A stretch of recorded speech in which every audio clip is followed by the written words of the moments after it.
It's a little bit difficult to define myself precisely in terms of my job. I generally don't define myself as a photographer because I think it's only a language.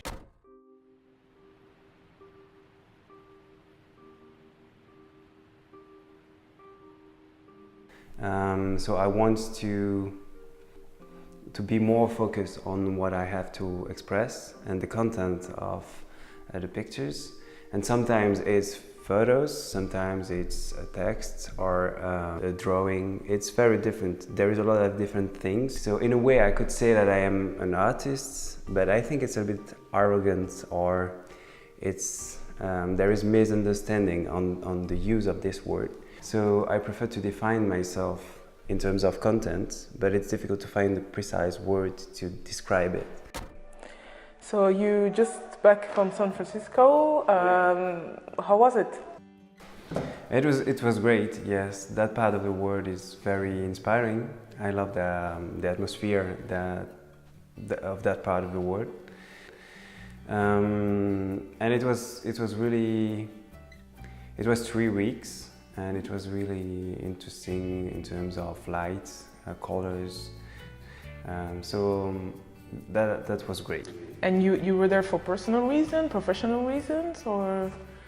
It's always difficult for me to answer that question because it's a kind of mix between personal concerns and more potential professional goals. So when I work for myself, in that case in California, it was for my own portfolio, to create pictures and everything.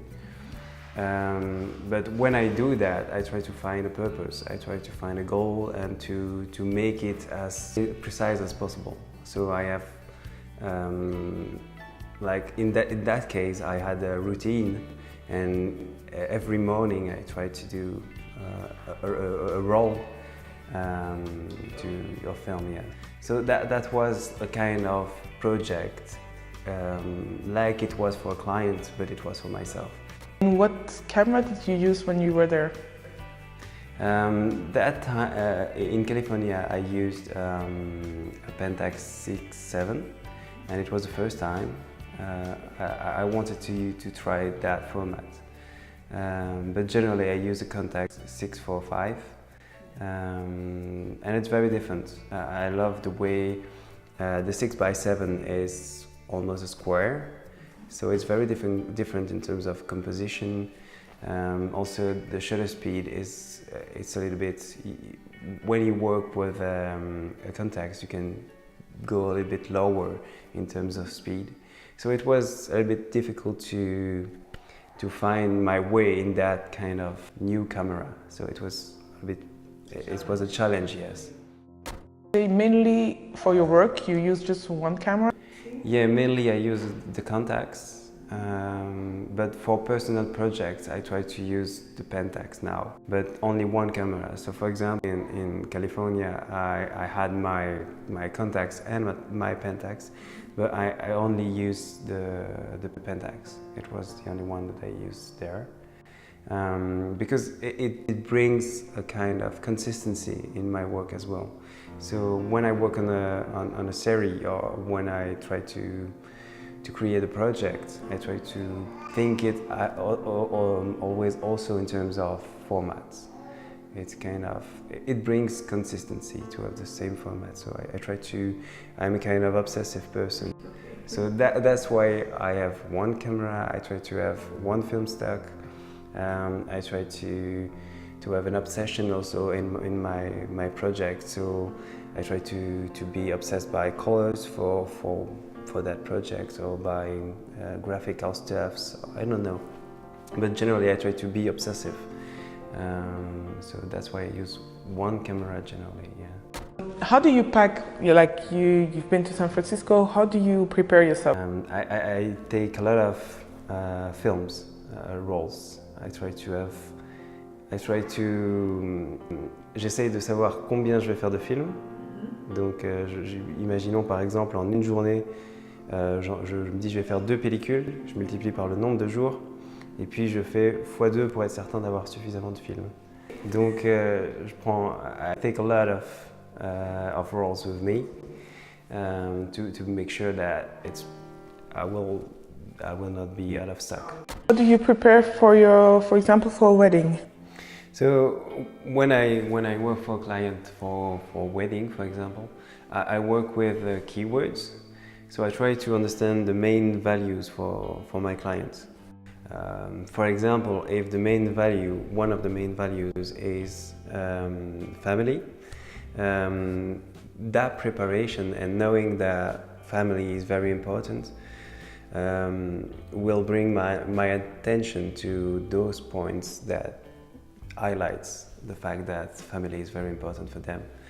So, for example, if they have a shirt with the initials of the family on it, that preparation allows me to be more spontaneous and to find that precise element to put it in the pictures.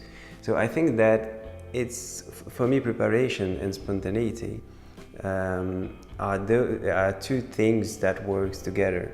It's not the opposite. I know that generally people think that prepare something, you are not spontaneous. I think that it's a way to be spontaneous.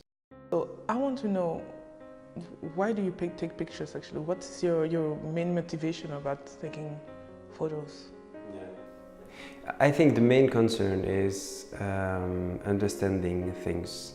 I try to understand what is real and what is not. And so taking pictures of things, it's a way to try to understand reality, to fix it on a picture.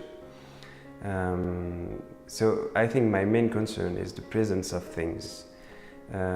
What is present and what is not, what is real and what is not. So that's my main concern in photography, but that's also true for drawing, for more psychological stuffs and everything. I try to make a clear distinction between reality and what is not. And I know that it's a kind of fantasy, it's not possible to make that clear distinction. But I think that the presence of things, it's something that I really want to explore. I'm just going to show you a picture and you're going to tell me. Okay. This is the picture. Yes, I see. Can you tell me the story behind this picture? So it was in Tahiti. So it was like 3 or 4 years ago, almost 4. And it was at the sunset. It was a really, really interesting atmosphere because you know that part of the day when the temperature goes down, but the water is still very warm. So that point where the air becomes more, il commence à faire plus froid et l'eau reste chaude. Donc en fait, il fait plus chaud dans l'eau que dans l'air. Et c'est un sentiment assez intéressant. Et il y avait la surface de l'eau qui était presque comme de l'huile ou enfin c'était assez dingue. Et du coup, le but de cette photo, I wanted to put in that photo those elements, those feelings, those textures. So that's why I tried to be sur la surface de l'eau. I'm going to show you another picture here. Yes. You know the story behind this one? I try to be, first of all, I think that I have to mention that I try to be as minimalist as possible. Because I think that if you can be simple but significant, it's a very interesting goal. So sometimes I try to set a limit for the elements that are present in my pictures. For example, only three elements in the pictures. It's generally a goal that I try to set for myself. And so that pictures was that picture was very special. It was during the preparation of the Racine Carrée tour of Stromae. And the mood, it's always the same kind of process that I use. I try to focus on the mood that I have, the mood that at that time it's created by the music. It was during the title, the music Formidable. So it's it's a very dramatic mood, very bad, and so the atmosphere was like that. And I tried to put that in my picture, unconsciously, but I tried to express that mood. And so I saw that light, and in a way it looks very photographic, but in a way it was only scenography. In the reality, it was like that. I only had to put my frame as I wanted it, but the real work is the light. So it's not my work, but I tried to fix that in a frame. But actually, I have to admit that it's not my work, which is amazing. It is mainly the work of the guy in the scenography and the light. But in a way, I have to mention something. En fait, la musique qui passait à ce moment-là, c'était la musique Formidable. Donc le mood était celui-là. Mais il y a 4 ou 5 notes dans Formidable. C'est un espèce une mélodie qui revient comme ça. Et qui est, enfin, il y a un clavier derrière qui est répétitif et qui est très, qui rappelle vraiment Formidable et qui est très mineur, quoi, enfin, qui est très négatif, comment on peut dire ça. Mais à ce moment-là, en réalité, il y a juste cette musique qui passe et Stromae est en train de parler à un technicien en dessous. Il n'est pas en train de chanter, il n'est pas dans ce mood-là. Il est juste penché vers le bas parce qu'il regarde un technicien qui est en bas de la scène. Mais cette posture, juste avec la ligne, fait disparaître le technicien et fait le message devient autre que ce qu'il est dans la réalité.